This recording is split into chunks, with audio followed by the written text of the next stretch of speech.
Hi friends, പുതിയൊരു വീഡിയോയിലേക്ക് എല്ലാവർക്കും സ്വാഗതം. റാണിയെ അന്വേഷിച്ച് അലക്സ് സീതമ്മയുടെ വീട്ടിലെത്താണ് കേട്ടോ. അങ്ങനെ സീതമ്മ ഇപ്പോൾ വലിയ നിലയിലാണെന്നുള്ള കാര്യമൊക്കെ അലക്സിനോട് അവിടുത്തെ പരിസരവാസികൾ പറഞ്ഞു കൊടുക്കുകയാണ്. അങ്ങനെ അവരുടെ മകൾ ഇപ്പോൾ എവിടെയാണ് ഉള്ളത് എന്നറിയില്ല, ഗൾഫിലേക്ക് പോയിട്ടുണ്ട് എന്നാണ് തോന്നുന്നത് എന്നുള്ള കാര്യമൊക്കെ അലക്സിനോട് പറഞ്ഞു കൊടുക്കുകയാണ്. അങ്ങനെ അലക്സ് സീതമ്മയുടെ വീട്ടിലെത്തുന്ന സമയത്ത് സീതമ്മ ഒക്കെ നല്ല സെറ്റപ്പിൽ തന്നെ ആയിരിക്കും. അങ്ങനെ അലക്സ് ചോദിക്കുകയാണ്, എന്നെ മനസ്സിലായോ സീതമ്മയ്ക്ക് എന്ന് ചോദിക്കുമ്പോൾ എനിക്ക് അത്രയ്ക്കങ്ങ് ഓർമ്മ കിട്ടുന്നില്ല എന്ന് പറയാണ് കേട്ടോ. അപ്പോൾ അങ്ങനെ ഒരു കുട്ടിയെ നോക്കാൻ വേണ്ടി ഞാൻ നിങ്ങളെ ഏൽപ്പിച്ചിരുന്നു എന്നുള്ള കാര്യം എല്ലാം തന്നെ അലക്സ് അങ്ങ് സീതമ്മയെ ഓർമ്മിപ്പിക്കുകയാണ്.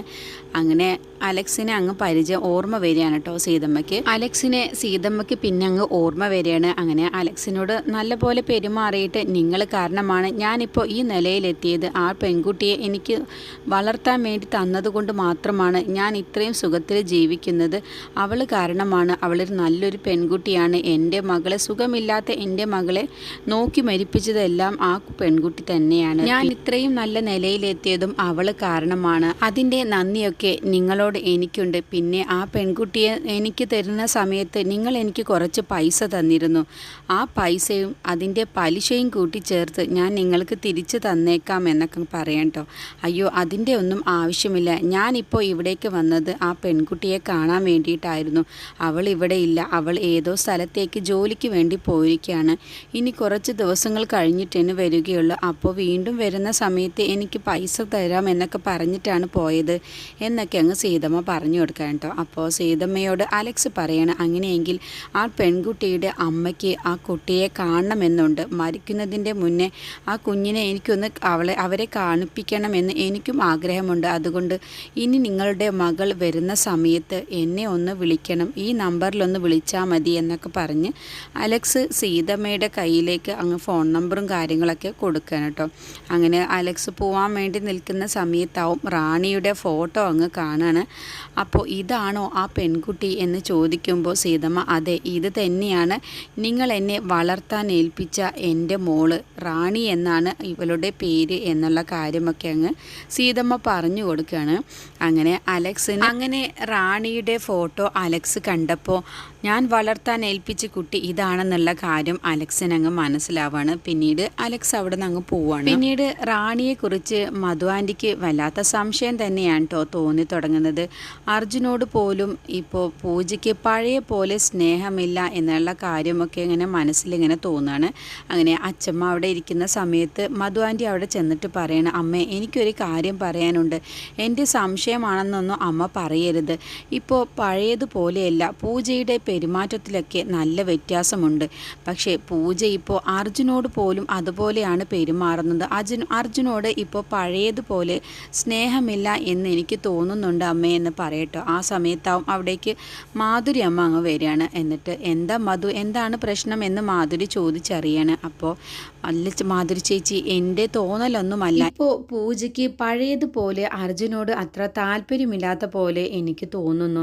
കാരണം ഇപ്പോൾ പൂജയ്ക്ക് അർജുനെ ഒന്ന് പരിപാലിക്കാനും അർജുനെ നല്ലപോലെ കൊണ്ടു നടക്കാനും ഒന്നും തന്നെ പൂജ ശ്രമിക്കുന്നില്ല. എല്ലാത്തിൽ നിന്നും ഒഴിഞ്ഞു മാറുകയാണെന്ന് എനിക്കൊരു തോന്നൽ. മാധുരി ചേച്ചി ഒന്ന് ശ്രദ്ധിച്ചു നോക്ക് എന്നൊക്കെ പറയണേ. അങ്ങനെ മാധുരിക്കും ചെറിയൊരു സംശയവും കാര്യങ്ങളൊക്കെ മനസ്സിലുണ്ട്. പക്ഷേ മധു ആൻറ്റിക്ക് ഇനി അത് കൂടുതലങ്ങ് അതിൻ്റെ മുകളിൽ പിടിച്ച് കയറണ്ട എന്ന് കരുതി, അതൊക്കെ മധുവിൻ്റെ തോന്നലാണ്, ഇപ്പോൾ ആക്സിഡൻ്റൊക്കെ കഴിഞ്ഞ് വന്നതല്ലേ, അപ്പോൾ പൂജയ്ക്കും ചെറുതായിട്ടൊരു ക്ഷീണവും തളർച്ചയൊക്കെ ഉണ്ട്, അതുകൊണ്ടാണ് എന്നൊക്കെ പറഞ്ഞങ്ങ് മാധുരി അമ്മ അങ്ങ് ഒഴിഞ്ഞു മാറാൻ ശ്രമിക്കാൻ കേട്ടോ. അപ്പോൾ അച്ചമ്മയ്ക്കും ഇങ്ങനെ ഒരു ചെറിയ മധുവിൻ്റെ പറഞ്ഞ വാക്കുകളിലൊക്കെ അച്ചമ്മയ്ക്കും നേരിയ ഒരു സംശയവും കാര്യങ്ങളൊക്കെ തുടങ്ങുകയാണ്. പിന്നീട് റാണിക്കാണെങ്കിലോ അർജുൻ്റെ റൂമിലേക്ക് പോവാൻ തന്നെ നന്നായിട്ട് തന്നെ മടിയും കാര്യങ്ങളൊക്കെ ഉണ്ട്.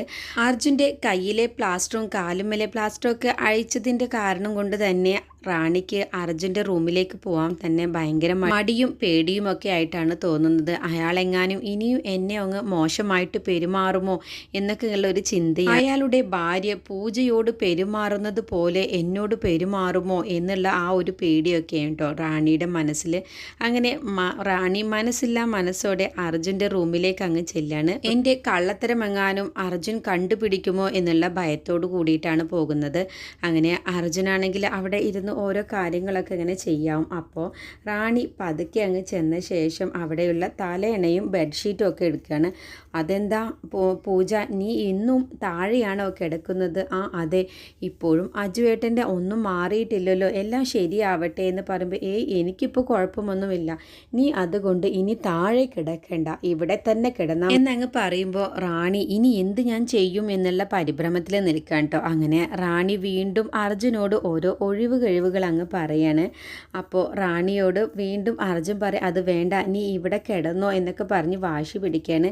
അങ്ങനെ റാണിക്ക് അങ്ങ് എന്ത് ചെയ്യണമെന്ന് അറിയാതെ റാണി ആകെ അങ്ങ് പരിഭ്രമിച്ചുകൊണ്ട് നിൽക്കുകയാണ്. എന്ത് പറഞ്ഞാണ് ഇതിൽ നിന്നും ഞാൻ രക്ഷപ്പെടുക എന്നൊക്കെ ഇങ്ങനെ ചിന്തിക്കുകയാണ് റാണി. അങ്ങനെ റാണി അർജുനോട് ഓരോ ഒഴിവ് കഴിവുകൾ അങ്ങ് പറഞ്ഞ ശേഷം നിലത്ത് തന്നെ അങ്ങ് കിടക്കാൻ വേണ്ടി അങ്ങ് ഒരുങ്ങാണ്. പിന്നീട് ഹോസ്പിറ്റലിൽ പൂജയെ സിസ്റ്റർമാരൊക്കെ വീൽ ചെയറിലിരുത്തിയിട്ട് താഴേക്ക് കൊണ്ടുപോകലും കാര്യങ്ങളൊക്കെ ചെയ്യണം. ഓരോന്ന് ചെക്കപ്പും കാര്യങ്ങളൊക്കെ ചെയ്യാൻ വേണ്ടിയിട്ട് അഞ്ജനയെയും അതേപോലെ വീൽ ചെയറിൽ സിസ്റ്റർമാരിങ്ങനെ കൊണ്ടുപോകാൻ കേട്ടോ. അങ്ങനെ പൂജയാണെങ്കിൽ കുറച്ച് മുകളിലത്തെ നിലയിൽ നിന്നാണ് പൂജയെ താഴേക്ക് കൊണ്ടുവരാൻ സിസ്റ്റർമാർ കൂട്ടിക്കൊണ്ടുവരുന്നത് വീൽ ചെയറിൽ.